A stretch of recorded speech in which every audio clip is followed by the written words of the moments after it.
So there's always somebody asking about how do I become a runner? What do I need to do? So I thought I'd come up with a few easy steps and how I can get started as a runner. You ready? Let's go.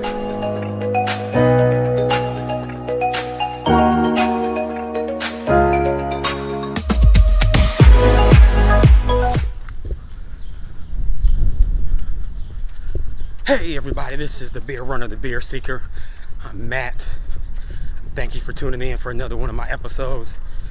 And before we go any further and talk about how to become a runner, I want you to hit that like and subscribe.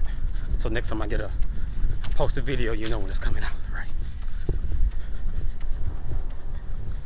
Alright, so I think one of the most important things that you need to do is definitely have that motivation, right? It's hard to get anything done, anything started, especially something new, if you don't have the motivation, right? Whatever that motivation is, losing weight, getting out, meeting new friends, you definitely need to start with that, right? So let's go ahead and jump into it. All right, number one, let's go ahead and just get out there and do it, right? All you need to do, find some comfortable clothes, comfortable shoes, open the door, and just head out, one foot in front of the other. It's literally just that simple. Now, whether or not you want to start off with a run, whether you want to start off with a walk then run, whatever it is, do it. All right, number two, expect the unexpected. Especially if you're getting back out there after a while, or first timers, there are going to be some things that you're not expect that's going to happen.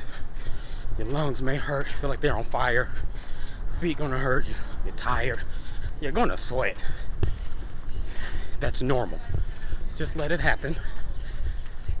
Go with the flow.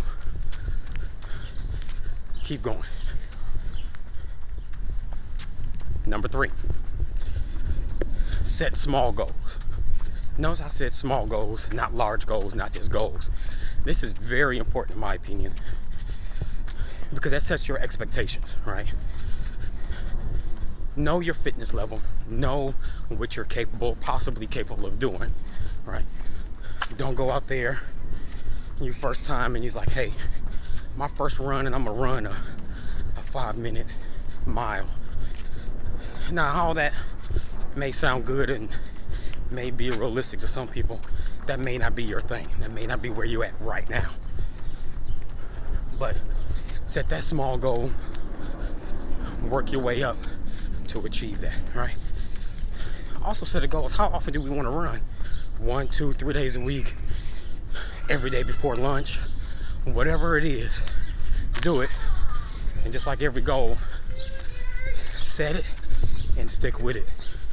Personally, I found out that if I hold myself accountable and let other people know what that goal is, I'm more likely to hit that goal. All right, where are we at? Number 4. All right. Don't compare yourself to others. And the reason why this is important is because when you compare yourself to others, everybody's fitness level is different, right? Everybody's goals are different. Everybody's expectations are different, right? What'll work for me may not work for you, and vice versa.